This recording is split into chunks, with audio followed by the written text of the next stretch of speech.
This is going to be a quick little walkthrough video for $199. When you do your check-in form, you're going to be asked to note exterior and interior damages. So I just want to point out the things that we know about that I want you to document on that form. And obviously the first thing here is the awning. It was damaged by a previous rental. It is secured, but it is inoperable. The other thing, and it may be fixed before your rental, is the missing hubcap. We do have it, we just haven't put it on yet. But if it's not on, you can mark that there's a missing hubcap on the passenger side. And then back here, missing light cap there on the rear end.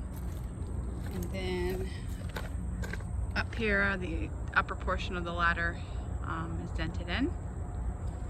Everything else you can look around and know anything that you need to. I'm just pointing out the obvious things that we know about. The other thing here on the driver's side is the punched in knob of the exterior door. That's actually where your power cord is. So make sure you note those things on your check-in form. Same thing with the interior. There's not many things in the interior, but some minor things to note. And I'll show you here. Screen door, or the screen is missing some of the thread that goes around it. Inside, the table leg here has been had a lot of use on it. It still functions, obviously, but I like for people to document that it's had, you know, some pretty heavy use on it and it's a little bit wobbly, so you can document that that there. But everything else in the RV is functional. Unless there's anything that you want to document on here, you can. So I'm going to start off with the control panel. This is basically where you're going to operate everything from. The first thing we're going to do is right from here to the top, right up there.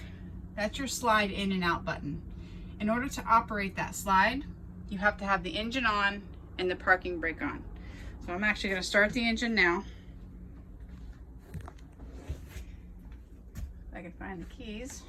Found the keys. Start the engine.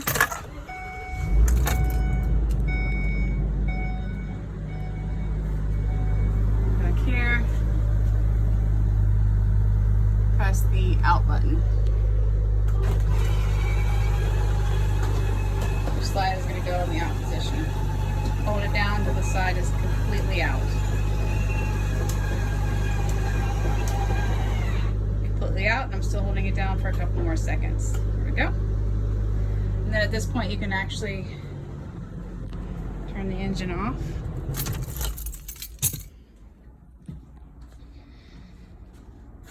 And back to the control panel. So starting up here, here's where you're going to start your generator. If you just hold down the start button, you'll hear it crank up. Right here, the digital readout, that's what you're going to document on the form for generator hours, whatever that digital readout is. Don't put a decimal point in there, just put 538 or round it up to 539, whatever your number is. Just don't put the decimal point in there. So that's how you're going to get your generator hours and to document them as well.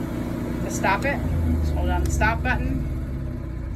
There's three things that you will need to use your generator for while traveling. And that's if you want to run the roof AC of the RV, not the dash, but the roof AC, the microwave, or if you want to plug anything in to an outlet.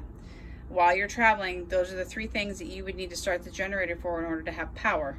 Now, when you're going to a campsite and you plug into power, you won't need your generator at all. And I'll show you how to do that on the exterior. This is where you would turn on your water heater for the on position. You want to make sure your propane is turned on. I'll show you once we get to the exterior where to turn that on as well, because it does heat from propane. This is how you turn your water pump on. This is going to be where you get your water pressure from your onboard freshwater tank. Okay, so if you're traveling and you pull over, want to wash your hands, use the restroom, you got to have your water pump on in order to have water pressure. If you go to a campsite and you actually hook up to water, then you do not need your water pump on. Your water source at your campsite is going to be where you're getting your water from and your water pressure. So this, you only turn your water pump on when you need to use the water from your onboard freshwater tank. All this down here, the way you check those levels, where it says level test, you just hold that in the up position and everything's gonna light up. You notice down here to the left, that says black water. That's your sewer strictly, just your toilet. So it shows you from E to full. Right now it's reading E. Same thing for your gray water. This is everything from your sink and your shower. That would fill up that tank as that filled up. Freshwater tank is full. Your LP is your propane, onboard propane, 2/3 tank. That's plenty of propane. And then it's showing your house battery is also full. So this is your control panel where you're going to operate those things as well.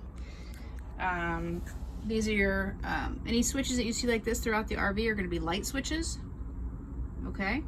And down there is where you would operate your awning, but unfortunately the awning is inoperable. This sofa bed turns into a bed. Pull it up into the V position, push it down to turn into like a futon type bed. The dinette folds in to a bed as well. You basically fold that leg up underneath it, and then the table is hooked to the wall with a bracket. So basically you push the table up from this end right here, and then unclip it from the top right up here, and it's going to stay attached right here. And this is going to fold down, okay, and become your platform and set right in here on either side. And then the cushions are going to fill in to be your mattress for the dinette table. Okay. Up here also makes into a bed. That big cushion right there, which does have a hard bottom, just pulls forward to come in right here. And if you notice right on the front, it has two clips to clip in your ladder to climb up to the bed. Okay. Kitchen area, have a cutting board over the top of your 3-burner stove, which works off of propane. So you want to make sure that your propane's on in order to operate that. Microwave, stocked cupboards, your refrigerator, freezer, and pantry.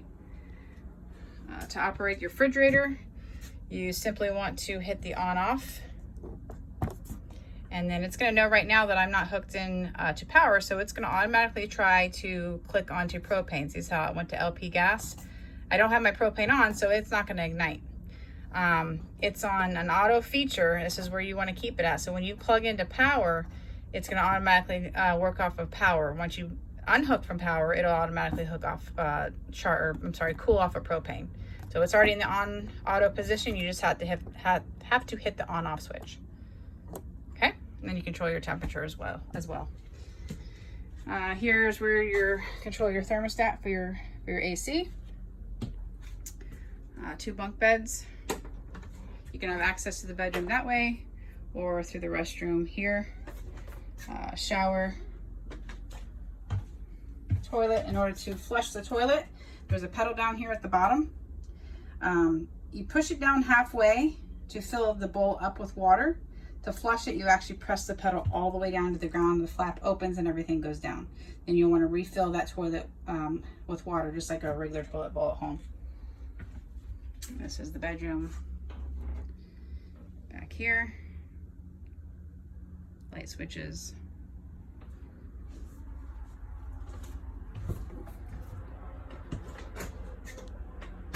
All right, I'm going to stop and go to the exterior. It's going to operate all your exterior compartments, except for this one right here. This is your outdoor TV.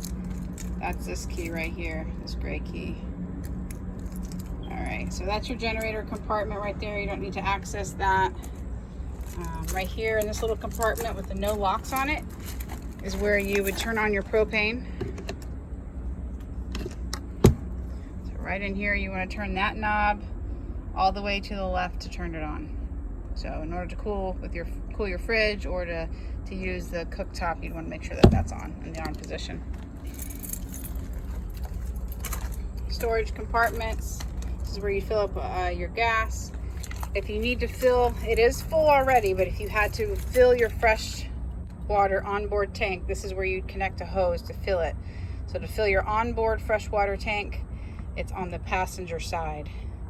This is a very large exterior compartment. There's some leveling blocks in there if you need to drive your tires up on one side or the front or the back in order to level out your RV. You can do that. I believe in this exterior compartment there's an outdoor rug.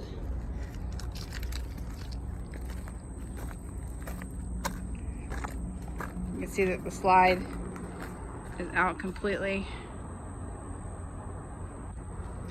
Back here in this compartment, in that compartment in the driver's rear is where you're going to find your hose connect, or your hose to connect to your RV. In this compartment here, let me see if I can get it in here.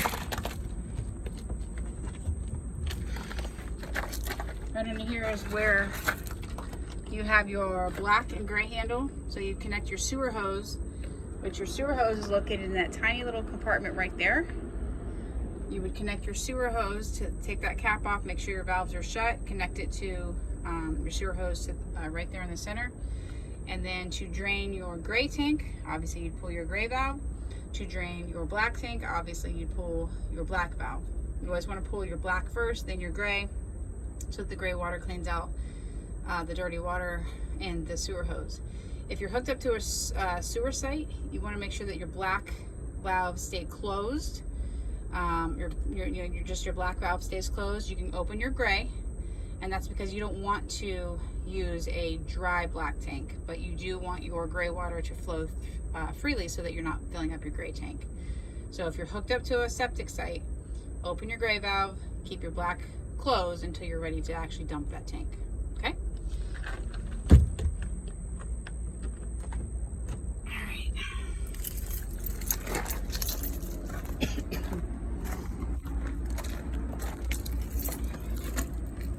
In here is, so the door with the damage is where you're going to find your power cord.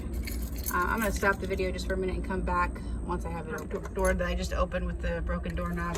So you're going to find your power cord. If you notice right over there, that's where the RV 30 amp power cord is actually plugged into the RV. In order for the generator to supply power, that has to be plugged in.